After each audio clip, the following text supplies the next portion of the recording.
Oh hey viewers, so we're back for FIA Nations round 5 for the 2021 season. So I know this video is a bit old, but been doing quite a few of the races, so I've had a backlog of recording and all that. So anyways, you can see here that we're door number 15 in this lobby, and we are probably in third split because the room is worth 241 points. So honestly, it might be it's a higher split, so definitely higher than I'm used to. But anyways, luckily you can see here we have some familiar faces, so we're just going to say hi to them. And we definitely need familiar faces because this race relied heavily on teamwork because, yeah, you need to bump draft like all the time if you want to get fast laps. As you can see, you know, these are Mini Coopers, so they're fun to drive, they're small, but not the quickest in a straight line, so any amount of drafting will help. So unlike most of my qualifyings, I actually want to draft during qualifying, but as you can see here, unfortunately, I don't really have the people in front of me to qualify with. So I go out, and there's a guy behind me, so I should have slowed down for them, or I should have, or at least they should have been back with me. But I was thinking, oh, okay, you know, maybe I can catch up to these people up front. But yeah, no, the guy behind me got caught up with those guys. They started fighting. The people up ahead are way too far ahead, and I take this lap here, 57.2, which is not really that great. You can see I'm 7/10 off pole, and so I'm not catching up to the guys up front. I already started my lap, and the people behind me are not there. So I'm kind of in a tough spot because you can see I'm dropping down to 12th place, and this is without any slipstream. So I decided, you know what, I'm going to quit. I'm going to go out again, and I'm going to hope that maybe I can find a slipstream buddy. And I have hope because, oh, hey, look, that guy's right there. But no, they're too fast now because my pit box is a little too far up ahead for me to accelerate before I leave. So they just steam on ahead away, and I think, great. All right, I'm going to get a crappy qualifying spot because I didn't slipstream. So anyways, we're going to jump ahead now, and at the end of the lap, we actually find Mortel ahead of us. Now, I've raced Mortel before in the past, so I know that they're quick, they're clean. So I decide, all right, let's work with them. Even though ideally you should be in like a little train of slipstream, so that way when you bump draft the person ahead, the person behind you can hit you, so you don't lose as much momentum. 2 people bump drafting is still better than no people bump drafting. So we go ahead and get up right behind them and start bumping them. And we're going to go ahead and skip to the end of the qualifying now. You can see just how much the drafting has helped. It cut our time by about almost half a second because of that. So, and you can see Mortel's happy that we're working with them, and I'm happy to help. So, again, coming around here, I was actually a little excited because I somehow had the fastest lap time. But then I completely screw up this braking zone, and you can see I slide just a little too much. Mortel gets a much better turn than I do. But again, we're just coming through, we're in their slipstream, we're gaining those crucial extra few miles per hour. Yes, I know, miles per hour, I'm a filthy American, you know, but hey, I can't use those common units here, right? But anyways, you can see that we go ahead and slip back up into 9th place from our 12th place. But if we didn't set those drafting laps, you can see we're only about 2.5 tenths behind pole. We would have been much further back. But anyways, yeah, you can see there just how close all the times are, and there we are lining up at 9th on the grid. So we are going to go ahead and start this race. So you can see the guy there in 8th, false start, so F in the chat for them. And that's 1 free place for us, but now we're a little further behind the slipstream train up ahead. So you can see everyone kind of acts like the old Gran Turismo AI, where they'll just go single file behind each other because, again, like I said, slipstream is crucial here. So, you know, take a shot every time they say slipstream. You'll probably be dead within the hour, even if you have a high tolerance. But anyways, you can see we're bridging that gap. The people behind me are queuing up behind me, forming behind me. I've been watching too much Super GT and other British YouTubers because I said the word queue instead of lining up. But anyways, yeah. So far it's a little uneventful, but I mean, we're driving slow. I go a little wide here, Devil D-Dog, or Devil Dog, D-Dog. You know what I'm talking about. It's up behind me. PSRT is also up behind me, and you can see that up ahead they're squabbling. I'm able to keep my 8th position up behind the squabbling. Devil Dog gets a better run, so I go ahead. I have to give them space, and they kind of just boot me out of the way. But hey, we're in little Mini Cooper, so no worries there. So, but that compromises my run out, so now you can see PSRT has the run on me, and they're in slipstream, so I can't really do much for that. And then Dragon Parrot decides to just go ahead and shove his way up my inside pretty unceremoniously, which, you know, some weird lag thing causes PSRT to go flying ahead. And Lisa manages to slot ahead as well. So now we got Pyroth now on our outside. We got I think that's any time on our inside. We get a little bump from behind though, so luckily we gained some momentum. We're able to pull back up front. So we lost 3 positions there, so that wasn't a good lap. You can see just how busy the crowd behind us is. And this is not what I wanted, because you have to work together. Otherwise, you're going to fall behind. You can see how much time we've lost. So you can see that Pyroth decides to go for the move, but they have a shortcut penalty, it looks like, and they also tap Lisa slightly wide. So Lisa loses momentum. And now we got Black Smoke Blaze on our rear. Pyroth is going to serve the penalty though, so we'll be able to recover that position, and we are going to be back up into 11. So second lap, not as good as the first lap. We lost a couple spots, and crucially, we have lost the group ahead. But we've raced with Lisa a lot in the past. We know she's really clean, she's fast, and we're going to go ahead and try to work together to catch that train. Hopefully, the people behind will be compliant, but now that we're kind of in mid-pack, it doesn't really seem to matter where you are in mid-pack, like in terms of which DR level you're in. It always gets pretty feisty back here, so we're just trying to stay glued to Lisa's tail, try to bump draft her whenever we can. You can see that Black Smoke is eyeing a move. I go semi-defensive. I accidentally tap Lisa because I go a little too quickly.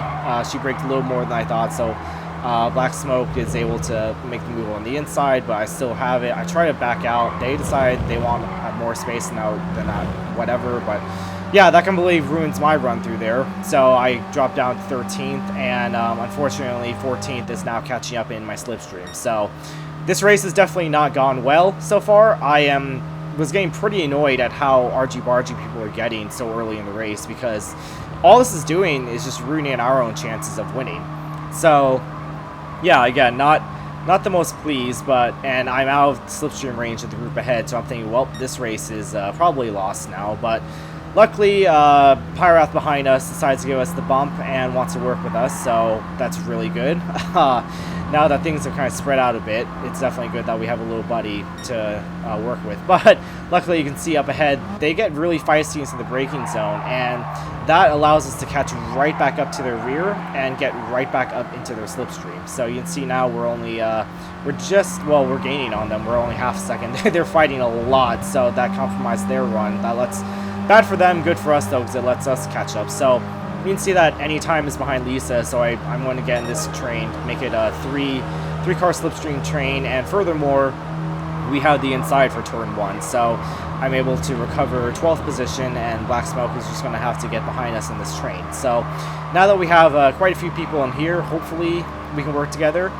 Again, familiar faces and all that, somewhat familiar faces though, so you can see there we're getting better on our lap times. We're just trying to stay behind. We're trying not to make any mistakes. It's a little squirrely up ahead, but I pull out a little just because I'm trying to go semi-defensive, and also I just don't want to rear-end the person ahead. And I actually unintentionally get the move done on any time because they braked earlier and I slid up their inside. So that was unintentional. And you can see now they're going 3 wide through this little chicane portion behind us, and that's cost them a lot. Now you can see they're losing out big time from us. Meanwhile, we are happily now in 11th place by lap 6, and Mertel had a penalty and they were slow, so I decided I wasn't going to bump them. I was going to try to go around them because you can see how much overspeed I had, but unfortunately, Mertel also had Lisa's slipstream and was on the inside, so I'm thinking, crap, I kind of just ruined this for us, but now I have the inside for the corner, and I do have a little more speed. I think Mertel may have backed off a little too to get behind me, so again, compliance is really key here. We're in the mid-pack. We can work towards that group up ahead. You can see the group is still pretty big, and it's not that far up ahead, so we just got to work together to try to catch them up. So we execute this.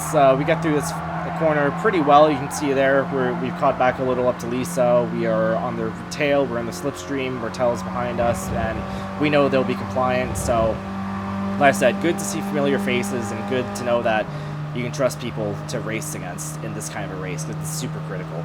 So that's the end of lap 7, and honestly, for the next couple of laps, it's kind of just Lisa and I bump drafting each other to catch up to the group ahead. Mortel kind of falls back a little bit, and yeah, so you can see there that the group up ahead splintered a little bit. There were a couple of stragglers. I don't understand how I'm lapping the fastest right now. That doesn't make any sense to me, but hey, I'll take it. And so again, Mortel is now catching up. I'm pulling outside, so well, I didn't pull out that time. Mortel tries to go for the move, but they lose too much speed trying to take the tighter line, so they have to slot back in again. So we were able to keep 10th position. Mortel is behind us. And we're going to go again for the bump on Lisa, try to get her into Dragon's slipstream so that way we can go even faster and try to catch the group ahead since the race is almost half over now, so now we got to really try to push. So you can see the Mattel is kind of falling back, lap times are dropping more now that I'm not fighting, but again, like I said, we're going to skip ahead now to lap 13 because pretty much after that it was just Lisa and I bump drafting each other to catch up to the group ahead. And you can see there, it's a very big group ahead, and Impatient Meteor through his corner goes a little wide, and I'm trying to follow Lisa through because, again, slipstream, they go side by side, good respect shown, and I'm right behind Lisa's bumper, so I can bump draft her still, and furthermore, we'll be on the inside for turn 1, which means I'll be able to take this place from Impatient Meteor, and we are now up to 9th place. And you can see there up ahead we have 7th, 6th, 5th, 4th, 3rd, so 1st and 2nd are long gone. We're not going to be able to get the win, but with that group up ahead, a podium is actually still very, very in contention right now. So again, we just got to try to work together, try to catch up to that group, especially now there's only 6 laps left. If we all start fighting now, we're going to be settling for 8th place here. But we can go better. We can do better than that. We're better than that. So again, I lift off there. I go a little bit on the inside just because, again, I don't want to punt Lisa off on accident. So if anything, this race is really good with practicing how to drive closely behind someone to slipstream and brake without murdering them. But anyways, so coming to the end of lap 15, you can see there that Andre and Devil D-Dog are getting pretty feisty, and that's slowed them down enough that we've caught back up to their slipstream. So we're going to jump ahead now to the end, or the middle of lap 16, where we are now firmly up with them. And now you can see that Dragon Parch has actually fallen back too. And so now we have this group here from, 10th to 9th, 8th, 7th, 6th, 5th place, with 4th and 3rd not far ahead either. So you can see there, it's getting pretty feisty up ahead. Now, it looks like people are going 2-3 wide through here.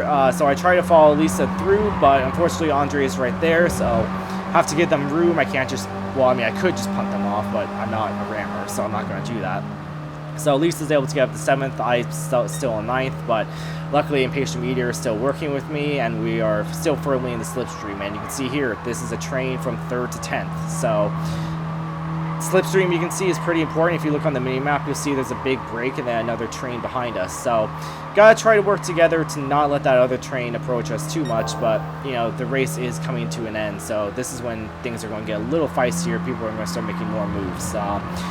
My strategy, honestly, was I wasn't going to try to rock the boat until, like, the last lap, simply because really there really aren't passing opportunities up until this corner we're going through right here. And you can see just how much that it can help you, really. But you can see there, that got a little messy. People are getting shuffled around again. People are going too wide through the chicane. But yeah, the last corners of the lap are really the only place you can pass. And you can see there, in that shuffling, Devil D-Dog and Andre Sav ended up getting split off from the main train. Devil D-Dog is able to jump back in front of Lisa, but Andre isn't. So we're going to slide up their inside, and we're going to take 8th place from them. And you can see that Impatient Meteor was able to slip behind as well. And I've raced Andre before. I know they're a good driver, so again, I can trust them. That's really nice. So I'm going to go ahead and just go to the end of the race here because, like I said, things are starting to get a little feisty.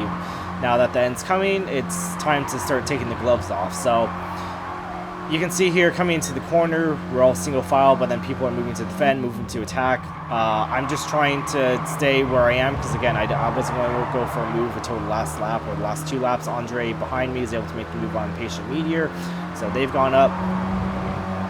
You can see that the group up ahead is getting all shuffled again. Devil D-Dog's kind of falling back. I'm behind Lisa, so again, we're going to go for the same deal here. So Double D-Dog is kind of out of this. Well, they're in RTK slipstream, but Lisa has an overlap, so they can't go to the inside. So I'm just going to bump draft Lisa and follow them through. You can see that Impatient Meteor and Andre Sad, because of that move, kind of dropped back a little bit, and that's why I was not going for a move until the last lap. So you can see there, I didn't really fully get past Double D-Dog, but they kind of slipped ahead, and some kind of shenanigans happened in RTK Exploit and Dragon Parch. I don't know what really happened there. The watch replay, it was confusing, but yeah. So now third place is up ahead. So again, I go to the inside. I tried to go for the move here, but I wasn't able to do it properly, and you can see what happens when you botch a move, because that was actually me trying to pass Lisa, and that didn't work, and we went from being right on their tail to falling back from them. And now, unfortunately, we have two people directly behind us, and even though we do have the slipstream of Lisa up ahead, it's still better if we were just on her tail, because then that way, no one could actually slot in ahead of us. But one lap left, who knows, maybe the people up ahead will go and try to kill each other, and that'll give us a space. You never know. I mean, we were down 13th on the first part of the race, being swarmed left and right, and just by driving consistently and working with other people and staying in the slipstream, we were able to work our way up back to 6th. So you can see there we are doing our personal best, and you can see there that the lap times are pretty close between the fastest lap and what I'm doing. So definitely you can see how much slipstream helps. So I know it's the last lap, so I'm going to go full defensive. I know that they're going to try to Double D-Dog's going to go for a move, so I'm able to stick on the inside. Double D-Dog slides a little bit on the mini-map, so they aren't able to make the pass. They aren't able to defend that.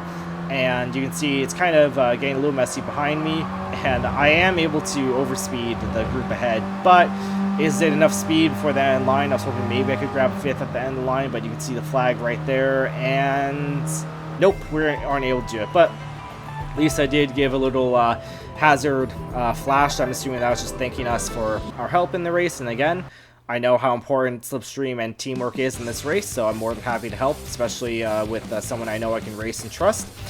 And we get 192 points for that race. So I want to try to get over 200 points in a Nations and Manufacturers race this season. And again, I'm so tantalizingly close to doing it, but wasn't able to. But anyway, 6th place in this 240 point lobby, not bad. 192 points is a good point haul. I wasn't planning to go again, just because, yeah, you could see how quickly that could have gone my way or not, just based on where you are in the train and how cooperative people were. But anyways, that's all for this race, so I will see you all in the next video.